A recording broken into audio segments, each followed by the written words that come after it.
ছাত্ৰছাত্ৰীসকল আশা কৰোঁ তোমালোকে পঢ়া শুনা কৰি আছা বছৰেকীয়া পৰীক্ষা তোমালোক চলি আছে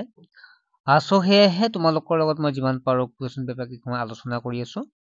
যাতে তোমালোকে কিছু হ'লেও উপকৃত হয় তোমালোকৰ উপকৃত হ'বৰ কাৰণে ছাত্ৰছাত্ৰীসকল এখন ধেমাজি জিলাৰ বছৰেকীয়া পৰীক্ষাৰ কুৱেশ্যন পেপাৰ 8ৰ এখন কমন পৰাৰ চান্স আছে সেইবাবে মই আলোচনা কৰিছো বাকী ডিষ্ট্ৰিক্টবিলাকৰ কাৰণে ইম্পৰ্টেণ্ট হয় ঠিক আছে ছাত্ৰ-ছাত্ৰীসকল ক্লাছটোৰ মাজতে তোমালোকক এটা প্ৰশ্ন আলোচনা কৰাৰ আগতে তোমালোক জনাব বিচাৰো ছাত্ৰ-ছাত্ৰীসকল আমাৰ গ্ৰুপত থকা মেক্সিমাম ষ্টুডেণ্টবিলাকে মধ্যবিত্ত বা দুখীয়া ছাত্ৰ-ছাত্ৰী আমাৰ ইয়াত থকা ছাত্ৰ-ছাত্ৰীবিলাকে 1000 টকা 2000 টকাকে প্ৰাইভেট টিচাৰ আনি ঘৰত পঢ়িব পৰা ক্ষমতা বহুতৰে নাই বা আমাৰ ছাত্ৰ-ছাত্ৰীখিনি বিদ্যালয় মানে গ্ৰুপত টিউচন কৰাৰো অসুবিধা হয় 2-3 মাহ যোৱাৰ পিছত টিউচন কৰিব নোৱাৰে সেয়েহে আমি এটা অনলাইন টিউচন লৈ আহিছো য'ত মাত্ৰ 99 টকাত পঢ়িবৰ সুবিধা হ'ব ছাত্ৰ-ছাত্ৰীসকল ক'ত পঢ়িছা সেইটো ডাঙৰ কথা নহয় কিমান পঢ়িছা সেইটোহে ডাঙৰ কথা অৰ্থাৎ তোমালোকে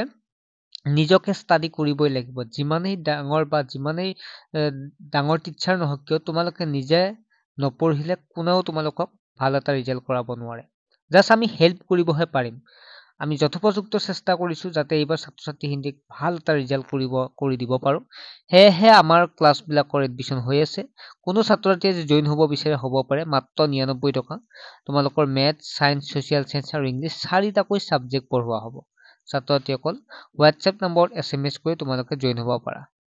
এতিয়া আমি ক্লাছলৈকে আহিছো মানে প্ৰশ্নখনলৈকে আহিছো শুদ্ধ উত্তৰটো বাছি উলিওৱা কামৰূপ ৰাজ্যক 4টা ভাগত বিভক্ত কৰিছে সেইসমূহ হ'ল ৰত্নপীঠ কামপীঠ স্বৰ্ণপীঠ আৰু চৌমাৰপীঠ এই কথা উল্লেখ কৰা গ্ৰন্থখন কোনখন হ'ব এইখন হৈছে যোগিনী তন্ত্ৰ নেক্সট হৈছে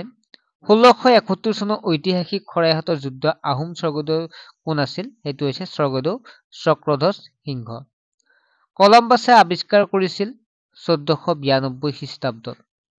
তলত দিয়া কোনটো উক্তি অশুদ্ধ ইয়াৰ যদি চাওঁ স্বৰ্গদেউ চুহুংমুং বা দিহিঙীয়া ৰজাৰ অন্য নাম স্বৰ্গনাৰায়ণ আমি যদি চাওঁ 3 নম্বৰটো অশুদ্ধ ভাৰতীয় সংবিধান মৌলিক অধিকাৰসমূহ সংবিধানৰ 4টা অধ্যায়ত সন্নিৱিষ্ট এইটো গতিকে এইটো হ'ব আমাৰ শুদ্ধ উত্তৰ নেক্সট হৈছে 19 নম্বৰ প্ৰশ্নটো হৈছে উত্তৰটো বাছি উলিওৱা তোমালোক ইয়াণ্ডাবু সন্ধি জানা তোমালোক 1826 চনত হৈছিল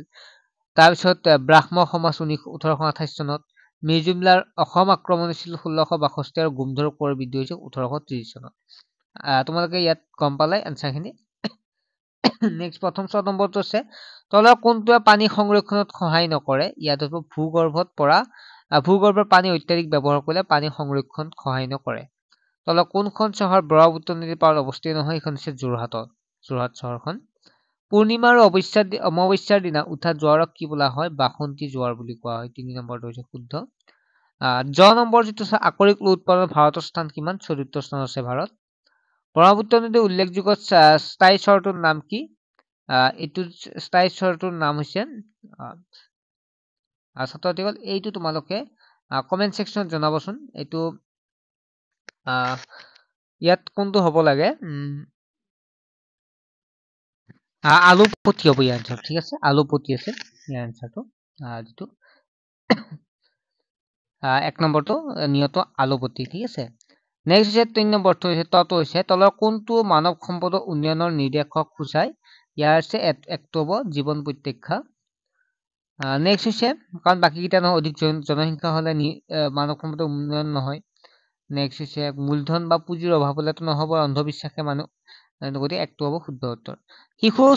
শিশু শিক্ষাৰ অধিকাৰ 2009 চনত আইন প্ৰণয়ন কৰা হৈছিল তলত দিয়া কোনটো উক্তি শুদ্ধ ইয়াত যদি আমি চাওঁ 3 নম্বৰটো অনমিত সংবিধান সদায় লিখিত ৰূপত থাকে গতিকে এইটো হ'ব শুদ্ধ 2020 চনৰ 1 এপ্ৰিলৰ পৰা কাৰ্যকৰী হোৱা বেংক একত্ৰীকৰণ কিমান হ'ব 12টা হ'ব ইয়াৰ আনসাৰটো নেক্সট হ'ল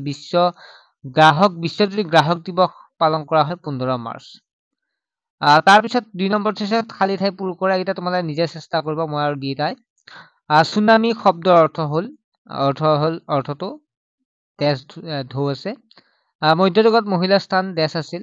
দেশ শব্দৰ অৰ্থ মাটিৰ মালিক পৃথিৱীৰ বেছিভাগ মানুহে দেশগুলাত বসতি কৰিছিল কৰে মনিৰাম দেৱানে দেশত চিপাহী বিদ্ৰোহত নেতৃত্ব লৈছিল ইয়াত কোনটো হ'ব শুদ্ধ উত্তৰটো বাছি উলিওৱা নেটফিৰ মুখ্য কাৰ্যালয় ক'ত আছে তোমালোকে এইখিনি নিজে চাব লাগিব তেতিয়া তোমালোকৰ এনচাৰখিনি বিচাৰিলে তোমালোকৰ ভালেখিনি কনচেপ্ট ক্লিয়াৰ হ'ব বাকি ইয়াৰ লগত আৰু এটা এনচাৰ পাবা প্ৰাচীন কামৰূপৰ মানুহে চাল চলন ধীৰ গম্ভীৰ আৰু সৎ প্ৰকৃতি আছিল বুলি উল্লেখ পোৱা গ্ৰন্থখন কি কোনখন হ'ব চুতীয়াসকলৰ আটাইতকৈ শক্তিশালী বা শ্ৰেষ্ঠ ৰজা কোন আছিল ইয়াত উত্তৰ ৰামকৃষ্ণ মিছনৰ প্ৰতিষ্ঠাপক তিনিটা অপচনৰ কোনটো হ'ব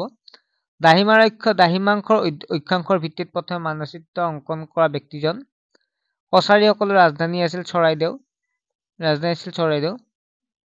অসমীয়া চৰাইদেউ টিপাম ডিমাপুৰ নে হাবুং আছিল অসমীয়া ভাষাত ৰামায়ণ ৰচনা কৰা ব্যক্তিজনৰ নাম ৰাম সৰস্বতী নে মাধৱ কন্দলী নে অনন্ত কন্দলী 4 নম্বৰ চমু উত্তৰ লিখা 2 পূৰণ 12 নেক্সট ক্লাছৰ পৰা তোমালোকক সম্পূৰ্ণ নোটছ বিলাক দি দিম ঠিক আছে ক্লাছ যদি আমাৰ অনলাইন ক্লাছত জয়েন হোৱা ইউটিউব চেনেল থাকিলেও পাই যাব বাৰু দুই এটা ভূমি অৱক্ষয় হোৱা দুটা কাৰণ দৰ্শোৱা মৌলিক অধিকাৰ দুটাৰ নাম লিখা সংবিধান উল্লেখ থকা যিকোনো দুটা কৰ্তব্যৰ বিষয়ে লিখা সংবিধান খচৰা কমিটিখন কেতিয়া গঠন হৈছিল আৰু কমিটিখনৰ সভাপতি কোন আছিল মনিৰাম দেৱানৰ চাহ বাগিচাৰ দুখনৰ নাম কি কি